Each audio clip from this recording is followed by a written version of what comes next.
जान बड़ी या कागज? बताइए बताइए, मुश्किल सवाल लग रहा है ना? लेकिन सवाल उस व्यवस्था पर है जिसने अब आम आदमी को ऑक्सीजन से दूर कर दिया है। ऑक्सीजन मिलना दूभर हो गया है।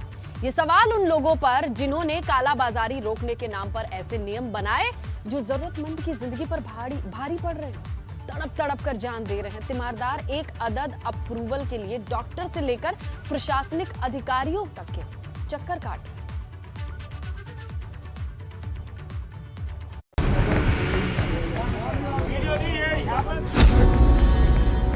मेरा बच्चा मर गया ना, मैं हिलूंगी नहीं, डेड बॉडी लेके यहीं बैठी रहूंगी। भैया एसएचओ साहब के साथ जाओ जरा। सीएमओ भी कुछ नहीं कर रहा है। ऑक्सीजन से भारी पड़ रही व्यवस्था। मेरा बच्चा मर गया ना, मैं पूरा प्रशासन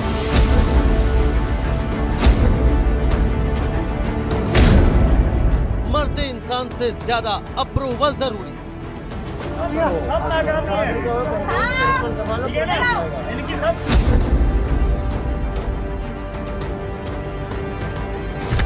इस बच्चे की हालत बता रही है कि इसे ऑक्सीजन की सख्त जरूरत है। बच्चे के साथ उसकी माँ भी है जो एक एक सांस के लिए उसे सहारा दे रही है। लेकिन राहत तो ऑक्सीजन से ही मिलेगी, और ऑक्सीजन मिलना बच्चों का खेल नहीं, क्योंकि हुक्मरानों के नए नए फरमान हैं जो जिंदगियों पर बोझ बन रहे हैं। मेरे बच्चा मर गया ना, मैं पूरा प्रशासन हिला दूंगी। मेरा बच्चा मर गया, मैं कह रही, मैं ये जो है ना, मैं जॉब कह रही हूँ सर, मैं नहीं लिखित में मैं चल दूंगी। पहले मेरे को एक सिलेंडर दे दो। मेरा बच्चा मर गया ना, मैं हिलूंगी नहीं, डेड बॉडी लेके यहीं बैठी रहूंगी। मुझे नहीं पता। बच्चे की जिंदगी पर एक एक सांस भारी पड़ रही है।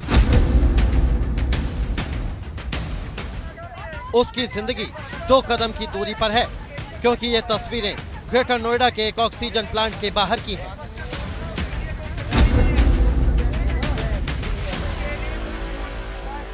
जहां ये मां अपने बेटे की जिंदगी बचाने के लिए ऑक्सीजन लेने पहुंची थी, लेकिन वहां मौजूद पुलिस अधिकारी कह रहे हैं कि बिना डॉक्टर के अप्रूवल के ऑक्सीजन नहीं मिल सकती। कौन सा बच्चा कौन सा नहीं है? ये देखो, क्योंकि बिना डॉक्टर के नहीं हो पाएगा। मेरे बच्चा मर गया ना, मैं पूरा प्रशासन हिला दूंगी। मेरा बच्चा मर गया, मैं कह रही, मैं ये जो है ना, मैं जॉब कह रही हूँ सर, मैं नहीं लिखित में मैं चल दूंगी। पहले मेरे को एक सिलेंडर दे दो। हद है ऐसी व्यवस्था की, हद है ऐसे नियम कायदे और कानून की, जिसमें एक मरते हुए इंसान से ज्यादा कागज की अहमियत है। ऑक्सीजन प्लांट के बाहर एक मां की आंखों के सामने उसका बच्चा तड़प रहा है, और उसे कागज लाने के लिए बोला जा रहा है, क्योंकि कायदे आजम ने नियम बनाया है कि बिना डॉक्टर और एसडीएम के अप्रूवल के ऑक्सीजन नहीं मिलेगी। ऑक्सीजन को लेकर हर दावा झूठा। भैया एसएचओ साहब के साथ जाओ जरा।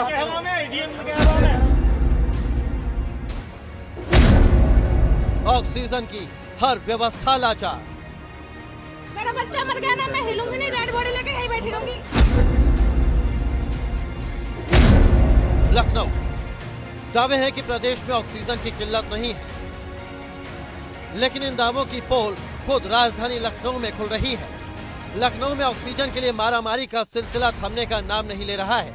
एक एक सिलेंडर के लिए लोग न सिर्फ लखनऊ बल्कि आसपास के जिलों से यहां आ रहे हैं।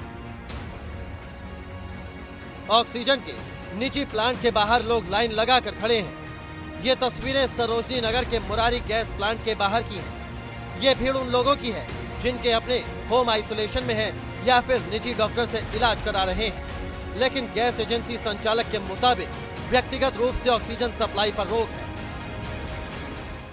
सरकार ने निजी ऑक्सीजन प्लांट संचालकों को निर्देश दिए हैं कि वो सिर्फ अस्पतालों में ही सप्लाई करेंगे, लेकिन हम इस समय जहां खड़े हैं वो है सरोजनी नगर के नादरगंज का मुरारी गैस प्लांट, जहां पर सरकारी अस्पतालों और प्राइवेट अस्पतालों में भी ऑक्सीजन की सप्लाई नहीं हो पा रही है। हमने यहां पर जो मुरारी प्लांट के अधिकारी हैं उनसे बात करने की कोशिश की, लेकिन कोई भी जवाब देने को तैयार नहीं है। और यहाँ तमाम ऐसे लोग घूम रहे हैं, भटक रहे हैं, जो सरकारी और निजी अस्पतालों के लोग हैं, कल रात से कोई इंतज़ार कर रहा है या फिर कोई आज सुबह 6 घंटे से इंतज़ार कर रहा है, लेकिन सिलेंडर और ऑक्सीजन उपलब्ध नहीं हो पा रही है।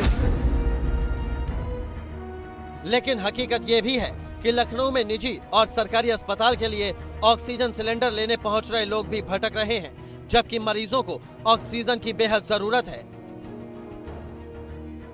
आज उन्होंने सुबह 10 बजे अनाउंस कर दिया कि अपने अपने गैस की व्यवस्था करिए और करीब 11:30-12 बजे गैस ख़त्म हो गई। मेरी भाभी की दम निकलने वाली थी, पंप कर कर के बड़ी मुश्किल में उन्होंने खैर तब 1 घंटे बाद गैस आ भी गई उनकी।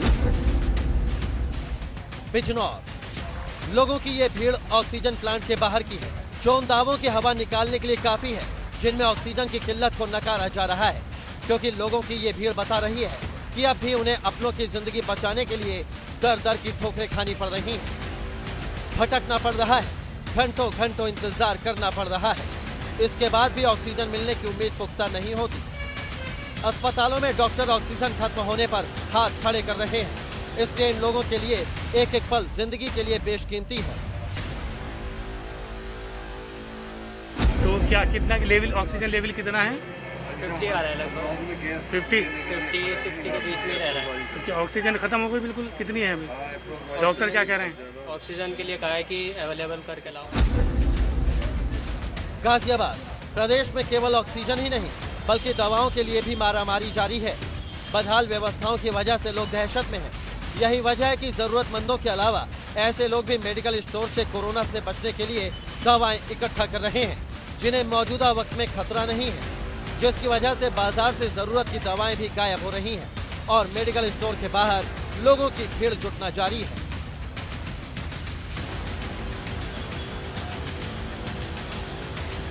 अब जब से ये पता चला कि 3 दिन का लॉकडाउन हो गया है, जब से स्थिति काफ़ी पैनिक हो गई है। लोग अब है ना दवाइयाँ जिनको ज़रूरत नहीं भी है वो भी लोग अपने घर में स्टॉक कर रहे हैं, और लोग इस समय पैनिक की स्थिति को देखते हुए जिनको 10 गोलियों की ज़रूरत है वो 2-2 पत्ते 3-3 पत्ते 20-20 30-30 टैबलेट अपने घर में लेके जा रहे हैं।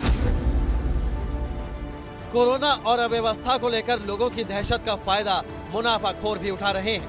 ये हालात किसी एक शहर या प्रदेश का नहीं है, बल्कि यूपी से लेकर उत्तराखंड तक मुनाफाखोरों का जाल बिछा हुआ है। दिल्ली की क्राइम ब्रांच ने उत्तराखंड में ऐसे ही एक गिरोह के 5 लोगों को गिरफ्तार किया है, जो कोरोना काल में सबसे जरूरी रेमडेसिविर के नाम पर नकली दवा बनाकर लोगों की जिंदगी से खेल रहे थे।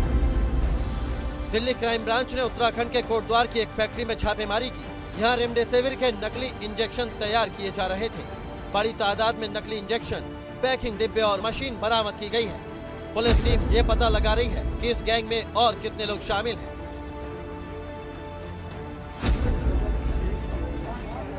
Bureau report, ABP Ganga. मेरा बच्चा मर गया ना, मैं हिलूंगी नहीं, डेड बॉडी लेके यहीं बैठी रहूंगी। भैया SHO साहब के साथ जाओ जरा।